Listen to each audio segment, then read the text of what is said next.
Hello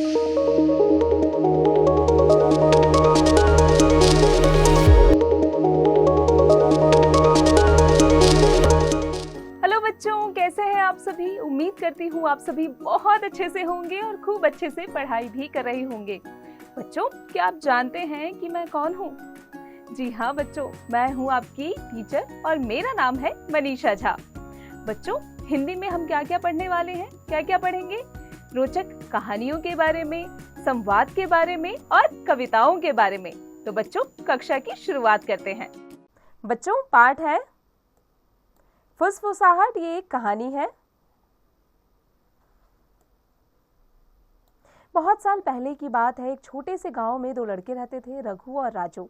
दोनों एक ही उम्र के थे और एक ही स्कूल में पढ़ते थे। रघु ईमानदार था और मेहनत से काम करता था। उसके माता पिता और अध्यापक दोनों को उससे बड़ी आशाएं थी। लेकिन राजू बहुत चतुर और बेईमान था। परीक्षा में भी बेईमानी करने से नहीं चूकता था और दूसरे विद्यार्थियों की नकल उतार लेता था। वह अपने अलावा किसी की नहीं सोचता था। दूसरों को धोखा देने के लिए मीठा बोलता और मुस्कुराता रहता। राजू ने कई बार रघु से चोरी करने और दूसरों को झांसा देने में मदद करने के लिए कहा, लेकिन रघु ने साफ इनकार कर दिया। इससे राजू रघु से चिढ़ने लगा।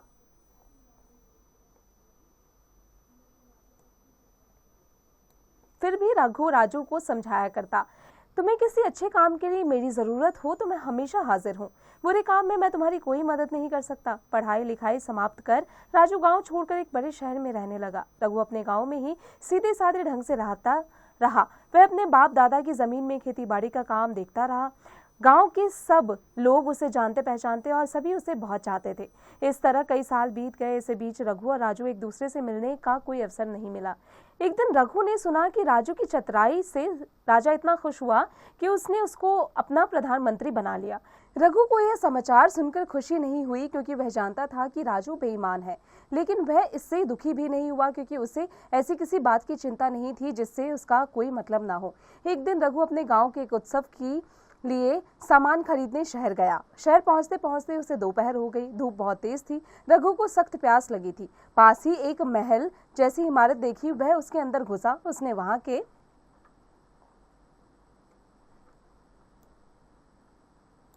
किसी नौकर से पानी मांगा। तभी भवन का मालिक वहां आ गया। रघु को देखकर वह आश्चर्य से बोला, रघु, तुम यहाँ कैसे? वह राजू था। रघु राजू को पहचान न सका। उसने बहुत ही शानदार पोशाक पहन रखी थी। जब वह चलता तो बढ़िया रेशम उसके तन पर लहराती। सोने के हार, हीरे की अंगूठियां, सूरज की रोशनी में चमचम चमकती सुनहरी सफेद पगड़ी के बीचों बीच एक झिलमिलाता पुखराज उसके सिर की शोभा को बढ़ा रहा था। इसके अलावा राजू इतना मोटा हो गया था कि छोटे मोटे हाथी जैसा लग रहा था।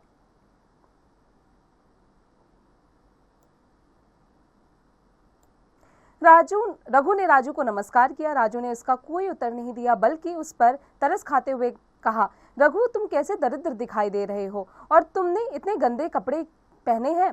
लगता है तुम सारा रास्ता पैदल चलकर आए हो। सुना है तुम्हारे पास घोड़ा तो क्या, एक खच्चर भी नहीं है। अब जरा मेरी आंखों ओर देखो, मैं बिल्कुल राजा जैसा लग रहा हूँ। जरा मेरे कपड़े भी देखो, एक नजर मेरे महल पर भी डालो। देवता भी मुझसे ईर्ष्या करते हैं और आज मैं जो कुछ बना हूँ वह सब अपनी खूबियों की वजह से ही तो बना हूँ। तुम तो रहे बुद्धू के बुद्धू, एक खच्चर तक ना ले सके। यदि तुमने मेरी बात मानी होती तो आज मेरी तरह राजा बन जाते। रघु ने उत्तर दिया, मैं गरीब हूँ मगर खुश हूँ, और जहाँ तक मेरे बुद्धू होने की बात है तो तुम जानते हो कि यह बात कितनी सच है। अगर मैं चाहता तो तुम्हारे जैसा ही धनवान बन सकता था, मगर मैं तुम्हारे जैसे गलत रास्तों का इस्तेमाल जीते जी कभी नहीं कर सकता। पैसे के लिए बेईमानी नहीं कर सकता। राजू ने चीख कर कहा, बंद करो यह बकवास। अगर तुम इतने ही योग्य होते तो मेरे यहाँ हाथ पसारने क्यों आए हो? मैं तुम्हारे यहाँ हाथ पसारने नहीं आया हूँ। मुझे प्यास लग रही थी इसलिए इधर आ गया। मुझे तो मालूम भी नहीं था कि ये तुम्हारा घर है, वरना कभी ना आता। रघु ने जवाब दिया, पानी? तुम्हारे लिए इस घर में एक बूंद भी नहीं है। निकल जाओ यहाँ से, राजू ने गुस्से से कांपते हुए कहा।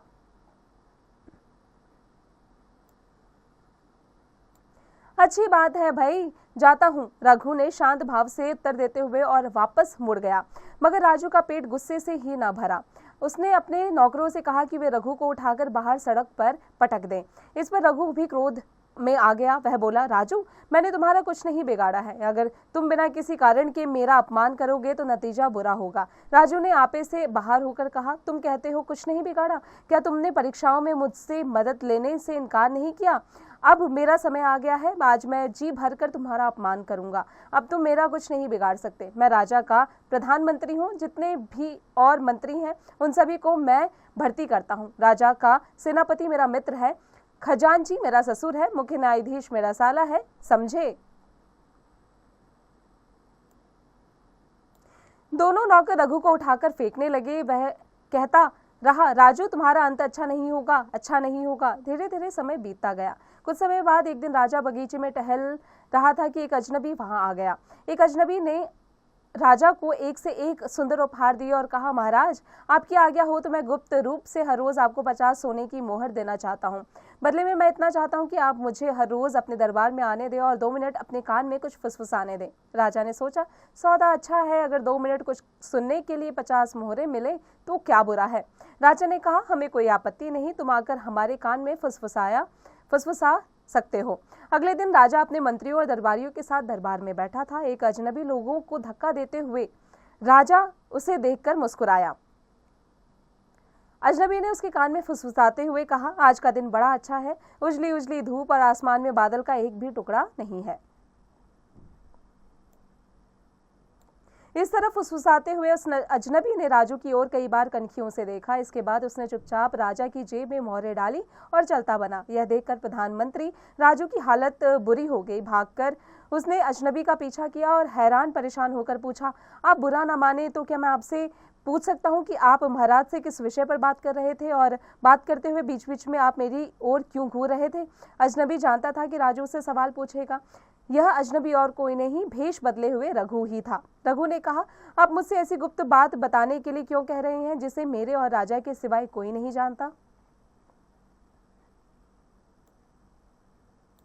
यह सुनकर राजू की घबराहट चौगुनी हो गई। उसने घुटने टेक कर रघु के कदमों में 100 मोहरें रख दी और गिड़गिड़ा कर कहा, शाम को मैं आपको इतनी ही मोहरें और दूंगा, कृपया मुझे यह रहस्य बता दीजिए, मैं आपके पांव पड़ता हूँ। पहले तो रघु ने बड़ी आनाकानी की, फिर थोड़ी देर और खुशामद करवाने के बाद बोला, मामला बड़ा गंभीर है। कई लोगों ने तुम्हारे खिलाफ राजा से शिकायत की है। महाराज ने उसकी जांच करने के लिए मुझसे कहा है। राजू ने बड़ी अधीरता से पूछा, महोदय, आपने राजा से आज इस बारे में क्या कहा? मैंने कहा कि मैं अभी जांच कर रहा हूं, रघु ने जवाब दिया।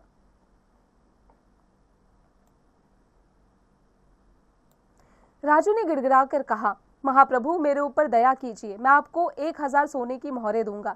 रघु ने मुंह बनाकर कहा, देखेंगे देखेंगे, इस मामले में क्या हो सकता है। अगले दिन रघु फिर राजा के दरबार में पहुंचा और इसी प्रकार उसके कान में फुसफुसाते हुए बोला, तड़के तक तो उत्तरी हवा बड़ी तेज चल रही थी, पर अब ऐसा लगता है कि उसकी दशा बदल जाएगी। इस तरह फुसफुसाते हुए उसने पहले की तरह कई बार राजू की ओर देखा। अजनबी की अटपटी बातें सुनकर राजा मुस्कुराया। इन बेमतलब की बातों को सुनने के बदले में राजा को 50 मोहरें मिल जाती थी, इसलिए वह प्रसन्न था। अब तो राजू की वही दशा थी जैसे जाल में फंसी मछली की हो जाती है। रघु से मिलने पर उसे पता चला कि फिलहाल राजा इस बात से संतुष्ट है कि उसके प्रधानमंत्री ने कोई अपराध नहीं किया है। राजू ने रघु को धन्यवाद दिया और 1000 सोने की मोहरें दी। अगले दिन रघु राजा के कान में कोहरे और बूंदाबांदी की बात फुसफुसाने लगा। इस बार वह सेनापति की ओर घूरता जाता था। सेनापति ने भी वही किया जो प्रधानमंत्री ने किया था। इस तरह रघु को 1000 मोहरें और मिल गईं। अब तो उसने एक के बाद एक सभी मंत्रियों, खजांची और अंत में मुख्य न्यायाधीश को भी इसी प्रकार घबराहट में डाल दिया। हर रोज राजा को दी जाने वाली 50 मोहरों के बदले अब तक राजू ने 10,000 से भी ज्यादा मोहरें इकट्ठा कर ली। एक दिन राजा का आम दरबार लगा था। उसमें दरबारी, अधिकारी और प्रजा सभी मौजूद थे। पूरे दरबार में उसी अजनबी ने राजा के सामने खड़े होकर कहा, महाराज, इतने दिनों से मैं आपके कान में उल जलूल कहता आ रहा हूँ, लेकिन आज मैं आपको यह थैली भेंट करने आया हूँ। इसमें ऐसा उल जलूल कुछ नहीं है, बल्कि काम की चीज है। यह कहकर उसने एक रेशम की थैली राजा के सामने रख दी। इस 1000 सोने की मोहरों की खनखनाहट राजा के कानों को मधुर संगीत जैसे लगने लगी। वह मुस्कुराया, लेकिन अजनबी की यह हरकत उसे बड़ी विचित्र लगी। अपनी बात समझाकर कहो, राजा ने कहा। जो कुछ हुआ था रघु ने साफ साफ सुना दिया। फिर मोहरों की तरफ इशारा करके बोला, यह इस बात का पक्का प्रमाण है कि आपके चारों ओर बेईमान ही बेईमान है। अगर प्रधानमंत्री और दूसरे मंत्री ईमानदार होते, अगर सेनापति ने सच्चाई से कर्तव्य पालन किया होता, अगर खजांची और मुख्य न्यायाधीश भ्रष्ट न होते तो मेरे उनकी ओर ताकने भर से इतने घबरा क्यों जाते। उनकी बात सुनते ही राजा समझ गया कि उनके अधिकारी अपने अपने पदों के लायक नहीं हैं, वे सब भ्रष्टाचारी हैं। उनके मन में खोट है और अपने अपराधों के डर से वह हर समय घबराए हुए हैं। राजू और उसके साथियों ने धोखाधड़ी, बेईमानी और झूठ के सहारे अपने जो पद प्रतिष्ठा बना रखी थी, वह बालू के खरौंदे की तरह ढह गई। राजा ने रघु को अपना प्रधानमंत्री बना लिया। रघु ने कुछ दिनों में दूसरे खाली पदों पर मेहनती और ईमानदार आदमी नियुक्त कर दिए। अब राजकाज बड़े ही सुंदर ढंग से और सुचारू रूप से चलने लगा।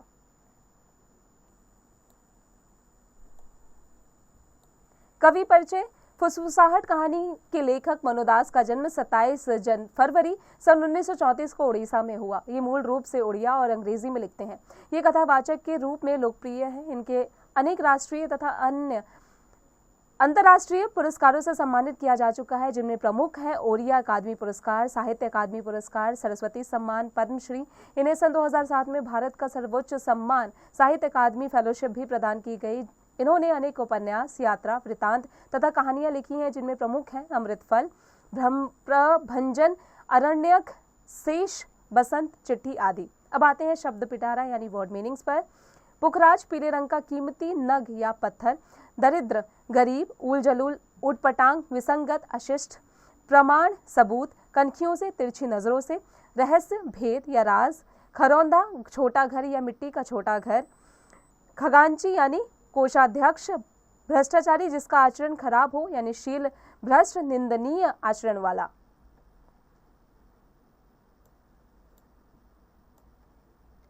अभ्यास यानी एक्सरसाइजेस। बच्चों, मौखिक यानी ओरल। निम्नलिखित प्रश्नों के मौखिक उत्तर दीजिए। यहाँ पर जो प्रश्न दिए गए हैं उनका उत्तर आपको मौखिक रूप में देना है। इसका अभ्यास आप स्वयं कीजिएगा।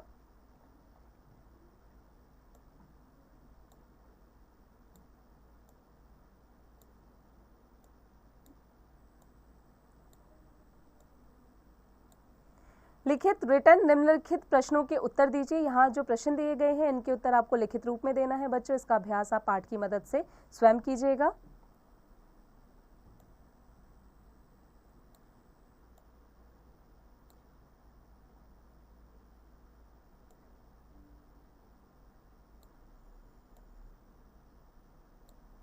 सही उत्तर पर सही का निशान लगाइए। राजू रघु से क्यों चिढ़ता था? क्योंकि वह उसे गलत काम करने से रोकता था। आगे का अभ्यास स्वयं कीजिएगा।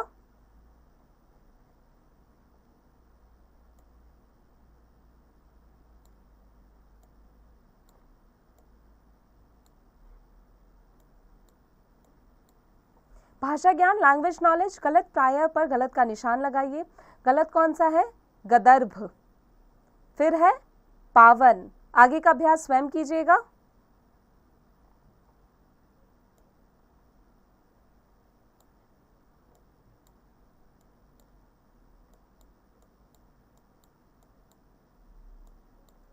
नीचे दिए तद्भव शब्दों के तत्सम शब्द लिखिए। तद्भव शब्द के हमें तत्सम शब्द लिखने हैं बच्चों। तद्भव है सिर, तत्सम है शीर्ष। इसी प्रकार घोड़ा, विटप।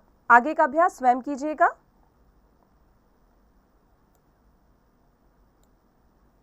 हिंदी भाषा में अनेक शब्द हैं जो एकार्थक प्रतीत होते हैं और दूसरे एक दूसरे के प्राय लगते हैं, किंतु उनके अर्थ में सूक्ष्म सा अंतर होता है। इसका अभ्यास बच्चों आप स्वयं कीजिएगा। हिंदी भाषा में संधि द्वारा भी नए शब्दों का निर्माण किया जाता है। दो वर्णों के मेल को संधि कहते हैं। उदाहरण, विद्या जमा अर्थी, विद्यार्थी। विद्या जमा आलय, विद्यालय। शब्दों को अलग अलग करने को संधि विच्छेद कहते हैं। जब दो स्वरों में मेल होता है उसे स्वर संधि कहते हैं। उदाहरण के तौर पर रेखांकित, रेखा जमा अंकित। गणेश, गण जमा ईश।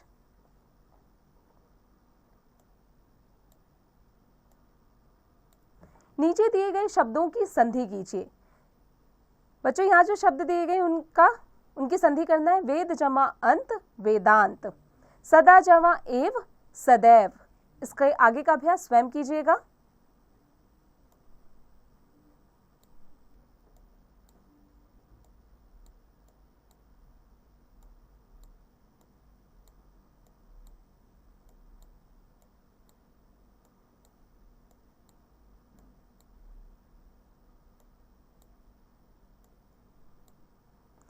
सही संधि विच्छेद पर सही का निशान लगाइए। बच्चों, हमें सही संधि विच्छेद पर सही का निशान लगाना है। रमेश का कौन सा है? रमा जमा ईश। बच्चों, आगे का अभ्यास इसी प्रकार स्वयं कीजिएगा। रचनात्मक कौशल क्रिएटिव स्किल, जातक कथाएं तथा पंचतंत्र की कहानियां पढ़कर लिखिए कि उनमें अंतर क्या है।